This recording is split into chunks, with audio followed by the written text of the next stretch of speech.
Another thing that's happening at the moment is that people are telling me that they're seeing rain moths. Rain moths are super special moths. They're massive, that come out sometimes before the rain and sometimes after big rains. Yes, I did read that they can sometimes, a few can come out before the rain, which kind of confused me because I sort of thought it would be the rain that would soften up the soil so that the pupa could wriggle, because it does wriggle out of the soil and lies on the surface, breaks open and becomes these huge moths, which we thought, didn't we originally? We thought they were hawk moths. Yeah, but we've done further research. It took us a while. It took me a while anyhow to realise that this is a different family of moths. Some call them swift moths, but rain moths really covers it because that torrential downpour we had recently at really night brought them out. It brought them out, and it was like that greater glider walk.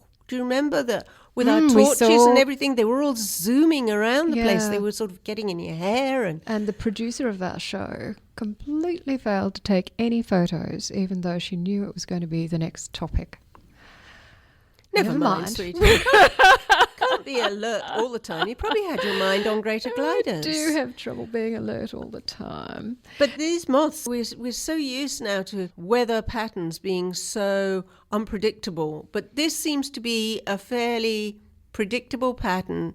It's autumn nights with good rain around this time of year, March, April, May. This is when these rain moths come out, and they don't feed. They have no feeding. No. They don't have, nice big proboscis like some moths they don't have any mouth parts at all. It's actually a pretty sad scenario for the adult. It's all right if you're a larvae because they can live for years underground, eating basically around the roots of gum trees. Sounds a bit boring to me. It's a bit boring. I mean, it's a bit boring, but they're probably okay and they're getting fat.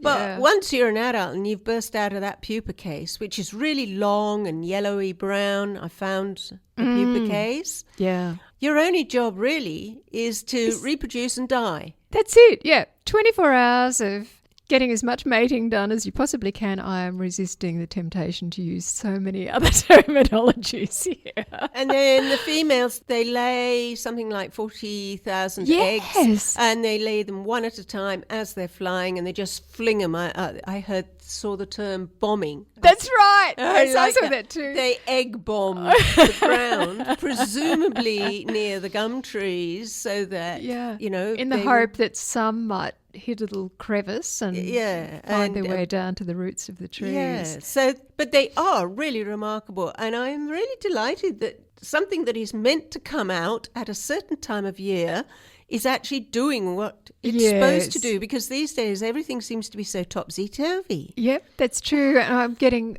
a number of reports, particularly at the moment from Robertson and also down at Penrose, of lots of these massive... We need to just describe them a little bit, because even though we're saying big, these are huge, aren't they? Well, they are quite big. They vary in size a bit, but the ones I was looking at, what's that? They're Oh, that looks like about 5 centimetres. 6 centimetres, from head to tail, as it were. And then the wingspan's greater. And they come to the windows in their masses.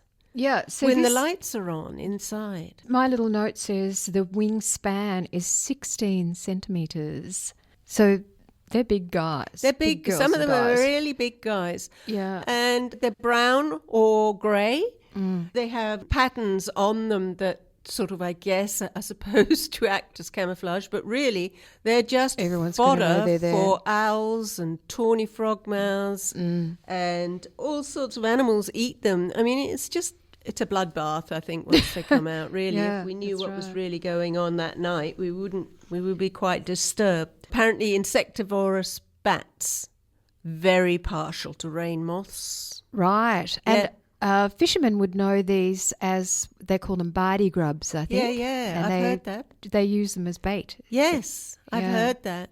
So, but I wondered about that. So that go must be around the caterpillar. digging them up around the paddocks underneath the gum trees. Presumably. Right. That's something I know. Those were the days. I sort of kind of think that practice might be bit hit and miss these days. Yeah, I think that'd be better to go, more efficient to go to the shop.